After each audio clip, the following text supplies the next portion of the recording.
Australia was not great. I was a little surprised by Australia.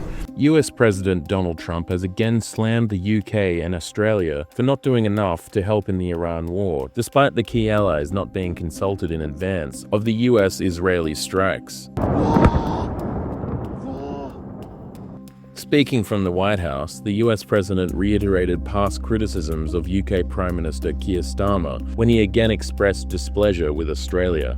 Are we talking about Starmer? Yes. Are you surprised by how weak I think he's a lovely man. I do. I think he's a lovely man. But I think he did something that was shocking. He didn't want to help us. And maybe in particular that country, we were the longest bond, the longest ally. Australia too. Australia was not great. I was a little surprised by Australia. I wouldn't say anybody was great other than the 5 countries in the Middle East. We never really had very much support. They weren't there. So if there's ever a big one, which I hope there's not, but if there's ever a big one, I don't think they're going to be there. And that's not fair. And we have to remember that as a country, because we spend trillions of dollars protecting Europe, protecting the countries of NATO. They weren't there for us.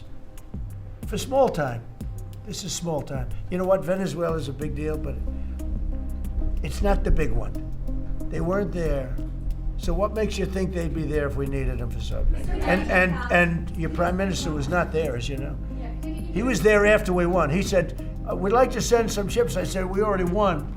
We don't need them anymore. It's the second time in a week Mr. Trump has griped at Australia over the war, previously claiming Prime Minister Anthony Albanese said no to his request to get involved in the war with Iran. Well, they should get involved, and I was a little bit surprised that they said no, because we always say yes to them. I'm not conscious of that at all. We have done what we have been asked to do.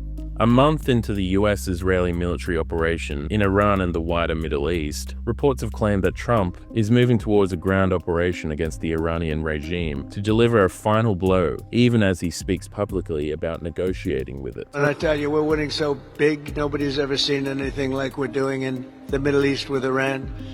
And they are negotiating, by the way, and they want to make a deal so badly, but they're afraid to say it because they figure they'll be killed by their own people.